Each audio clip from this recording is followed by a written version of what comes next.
कहानी है उत्तर प्रदेश के वाराणसी की। गांव में राकेश एक छोटे से ठेले पर पत्ता गोभी का मंचूरियन बेचा करता था। उसकी गोभी मंचूरियन और लाल वाली चटनी काफी अच्छी लग रही थी। राकेश भगवान शिव का बहुत बड़ा भक्त था और रोज मंदिर जाकर पूजा किया करता था। राकेश अपने ठेले पर गरीबों को मुफ्त में भी मंचूरियन खिलाया करता था। राकेश दिल का और बहुत ही अच्छा व्यक्ति था। राकेश के ठेले के सामने ही एक गौरव नाम के आदमी का छोटा मंचूरियन और चाइनीज सा दुकान था। गौरव बहुत ही घमंडी। आइए आइए, गौरव के हाथ की चाइनीज खाइए, मंचूरियन है खाइए।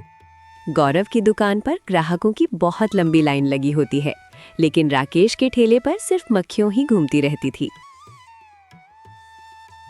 आइए भैया, आइए मंचूरियन खाइए। भैया आपको दूं क्या? एक प्लेट बहुत स्वादिष्ट है। लेकिन कुछ कर नहीं पाता, पर ग्राहक उसके यहाँ बिना कुछ खाए बिना कुछ बोले वहां से चला जाता है। राकेश ये सब देखकर उदास हो जाता है।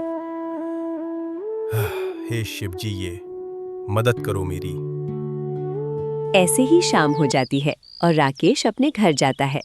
घर में उसकी दीपा नाम की एक पत्नी थी। आज भी कुछ कमाई नहीं हुई ना? जो भी था सब कुछ गरीबों में बांट दिए होंगे। मैं पता तो है, गरीबों को खिलाना बड़े पुण्य का काम है। इस पुण्य के चक्कर में 1 रुपया नहीं आ रहा है घर में। अरे कमाई तो मेरी भी होती, लेकिन सामने में ही गौरव का बड़ा सा दुकान है, जिसके कारण लोग वही जाते हैं। इसलिए मैं तुमसे बोलती हूँ, तुम मुखिया जी के यहाँ काम कर लो, कम से कम घर का खर्चा तो निकाल जाएगा। देखो, मेरे पिताजी, मेरे दादाजी दोनों ही मंचूरियन का ठेला लगाए करते थे, लोगों का पेट भर करते थे। मैं भी देखता हूँ, कुछ मैंने अगर अच्छा ना चले तब बंद करने का सोचूंगा। जब से मेरी शादी हुई है तब से मैं यही सुनती आ रही हूँ। तुम देखना दीपा, एक दिन भगवान हमारी जरूर सुनेंगे और हमारे भी अच्छे दिन आएंगे। तुम बस झूठी इच्छा में जिते रहो, कभी कुछ नहीं होने वाला है। मैं कल ही अपने मायके चली जाऊंगी। ये बातें सब सुनकर राकेश उदास हो जाता है। ये भगवान, ये सब आप देख रहे हो ना, मेरी मदद करो। उसके बाद अगले दिन ही उसकी पत्नी घर छोड़कर अपनी मायके चली जाती है। राकेश बस अपनी पत्नी को दुखी होकर जाते देखा रहा था। सुबह सुबह ही राकेश गांव के किराने की दुकान पर पहुंच जाता है। लालू भाई, जरा मुझे बढ़िया वाली 2 मैदा और कॉर्नफ्लोर दे दीजिए। अरे राकेश, मैदा और कॉर्नफ्लोर के भाव तो आसमान छू रहे हैं। आपको पता है, आज चीनी का भाव 70 रुपए किलो हो गया है। अरे लालू भाई, क्या बोल रहे हो? पिछले हफ्ते ही तो मैंने आपसे मैदा ली थी, तब तो भाव 40 रुपए किलो था और आज 70 रुपए किलो। ये कैसे हो गया?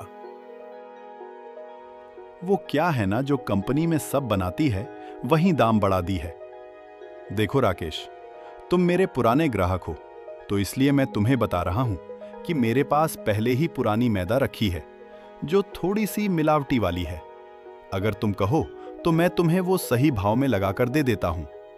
वैसे भी मंचूरियन में ताजी गोभी डालोगे तो बनाने के बाद तो पता भी नहीं चलेगा। नहीं नहीं भाई, मेरे ग्राहक मेरे लिए भगवान की तरह, इसलिए मैं उनके साथ धोखा नहीं कर सकता। मैं कुछ भी खराब चीज इस्तेमाल करके अपने ग्राहकों को धोखा नहीं दे सकता। देख लो राकेश, जैसे तुम्हारी मर्जी, मैं तो तुम्हारे भले के लिए बोल रहा हूं। कोई नहीं भाई, मैदा का भाव बढ़ा है तो आप 1 कम कीजिए। आप मुझको 2 किलो बढ़िया मैदा और कॉर्नफ्लोर 1 किलो तोल कर दे दीजिए। मुझे पता है राकेश, तुम अपने सामान में कोई घपला नहीं करते हो। मैं जानता था तुम ये बेकार मैदा का इस्तेमाल मंचूरियन बनाने में नहीं करोगे। लेकिन भाई, अगर थोड़ा मुनाफा नहीं करोगे तो तुम घर कैसे चलाओगे? तभी उसकी दुकान पर उसके पड़ोस का दुकान वाला आ जाता है। लालू भैया, मैदा क्या भाव है? अरे ओ गौरव भैया, आज तो मैदा 70 रुपए किलो है। अरे भैया, हमें बढ़िया वाली मैदा नहीं चाहिए। आपके पास वो मिलावटी वाली मैदा है ना, जो आपने पिछले हफ्ते मुझे दी थी, वही दे दो है। हाँ हाँ, रखी है ना वो वाली। तो ठीक है भैया, मैदा 5 किलो कर दो मेरे लिए। मैं कोई अमीर आदमी तो हूं नहीं जो अच्छी मैदा का इस्तेमाल करूंगा। ये सब बातें गौरव और उसका नौकर राकेश को सुना रहे थे। गौरव की बातें सुनकर दुकानदार को अच्छा नहीं लगता। गौरव भैया, आप मेरे बारे में कुछ भी बोलिए, लेकिन मैं अपने ग्राहकों के साथ कोई बेईमानी नहीं कर सकता। मैं उनको कभी मिलावट वाली मंचूरियन नहीं खिलाऊंगा। तो राकेश, मैंने तुझे थोड़ी कुछ कहा है कि तुम महंगी चीजों का इस्तेमाल करके बैठो और मक्खियों मार। उसकी बातें सुनकर राकेश उदास हो जाते हैं और अपने ठेले पर आ जाता है। उसके बाद राकेश मंचूरियन बनाकर अपना ठेला लगा लेते हैं बाजार के बीच, पर उसके ठेले पर एक भी ग्राहक नहीं आ रहे थे। नहीं, दूसरी तरफ गौरव मिलावटी सामान का इस्तेमाल कर रहा था, फिर भी उसकी दुकान पर भीड़ लगी हुई थी। हे महादेव, ये कैसी दुनिया बनाई है तूने। यहाँ जो गलत काम कर रहा है उसी के पास लक्ष्मी जा रही है, और जो सही काम कर रहा है वो गरीब रह जा रहे हैं। तभी इसके ठेले के आगे से एक साधु बाबा गुजरते हैं। हे भगवान, कहाँ है तू? कभी तो मेरे बारे में सोच, कभी तो मुझ में पर ध्यान दे। तभी वो साधु बाबा ये बात सुनकर राकेश के पास जाते हैं। तुम्हें क्या हुआ बेटे? तुम रोते हुए भगवान को क्यों याद कर रहे हो? नहीं साधु बाबा, कुछ नहीं, वो तो बस मैं ऐसे ही। क्या हुआ, बताओ बेटा। इतना सब कुछ अच्छा करने के बाद भी मेरी किस्मत इतनी बेकार कैसे हो सकती है? भगवान मेरी मदद क्यों नहीं कर रहे हैं? बेटा, जीवन में कभी निराशा नहीं होना चाहिए। कुछ अच्छा होने के लिए बुरा होना भी जरूरी है। बेटा, तुम्हें क्या परेशानी है, मुझे बताओ, शायद मैं तुम्हारी कुछ मदद कर सकूं। साधु बाबा, अगर आप मेरे परेशानी को ठीक कर सकते हैं तो मैं आपको सब कुछ बताता हूँ।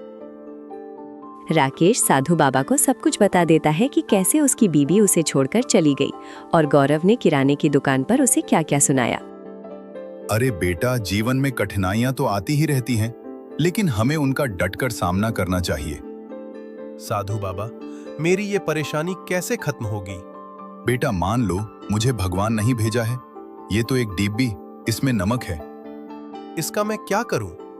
नमक तो मेरे पास घर में बहुत बड़े हुए हैं। ये जादुई नमक है। जब तुम इस नमक का इस्तेमाल करोगे तब सारे ग्राहक तुम्हारी मंचूरियन के पास चले आएंगे। बाबा ने राकेश को एक छोटी सी डिब्बिया निकाल कर देते हैं। मान लो भगवान ने ही तुम्हारी मदद की है, आज से तुम्हारा भाग्य बदलने वाला है। और हाँ राकेश, इसका उपयोग कोई बुरा आदमी करेगा तो इसका असर उल्टा होगा। आप क्या कह रहे हैं? मुझे तो समझ ही नहीं आ रहा है। वक्त आने पर शब्द तुम्हें खुद ब खुद पता चल जाएगा। इतना बोलकर बाबा वहां से चले जाते हैं।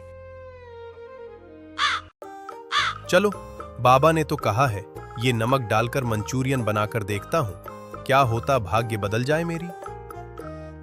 उसके बाद राकेश ने उसे नमक को मिलाकर मंचूरियन बनाया। ऐसे ही उसके बाद उसके वहां पर एक आदमी आता है। अरे भाई, तुम्हारे मंचूरियन की खुशबू ऐसे आ रही है, जरा लदिए एक प्लेट। ऐसे ही एक एक करके गौरव के सारे ग्राहक राकेश के ठेले पर आ जाते हैं और उसके मंचूरियन खाने लगते हैं। ये सब देखकर गौरव हैरान हो जाता है कि ऐसा हुआ क्या जो उसके सारे ग्राहक राकेश के ठेले के पास चले गए। अरे ये क्या हो रहा? हमारे सारे ग्राहक उस राकेश के थैली के पास कैसे चले गए? ये चमत्कार कैसे हो गया? गौरव और उसका नौकर दोनों हैरान होकर देखते जाते हैं और एक एक करके सारे ग्राहक राकेश के ठेले के पास चले जाते हैं। अरे वो रे वो, आज तो भगवान की बड़ी कृपा हो गई मुझ पर। चलो, ये पैसे लेकर मैं दीपा को लेने जाता हूँ। उसके बाद राकेश अपनी पत्नी को लेने के लिए उसके मायके चला जाता है। दीपा, ओ दीपा, बाहर आकर देखो, मैं तेरे लिए क्या लेकर आया हूँ। उसके बाद दीपा घर से बाहर आते हैं। क्या हुआ जी? ऐसे गला फाड़ पड़ के क्यों चिल्ला रहे हो? ये देखो, कितना सारे पैसे। आप हमारे भाग्य बदल गए। भगवान ने हम पर कृपा दिखाई है। ये सब पैसे मैंने मंचूरियन बेच के कमाई। सच में ये कैसे हो गया आज तक? तो आप इतने पैसे कभी नहीं कमाए। मुझे तो अपने आंखों पर विश्वास नहीं हो रहा है। अरे कहते हैं ना, भगवान जब भी देता है छप्पर फाड़ के देता है। लिखने से हुआ कैसे?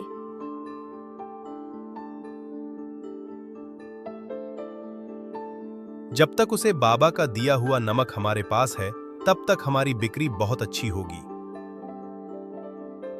चलो, भगवान ने कुछ तो कृपा दिखाई तुम पर।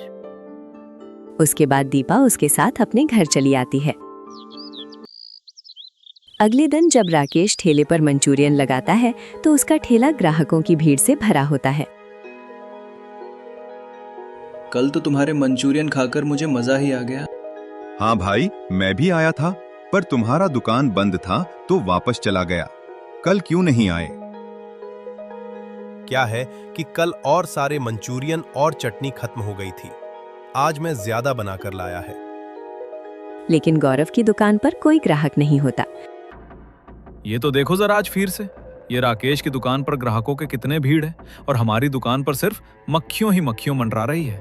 हाँ, मैं भी वही सोच रहा हूँ कि ऐसा इसके पास क्या चीज़ है जिसके वजह से हमारे सारे ग्राहक राकेश के ठेले पर मंचूरियन खाने जा रहे हैं।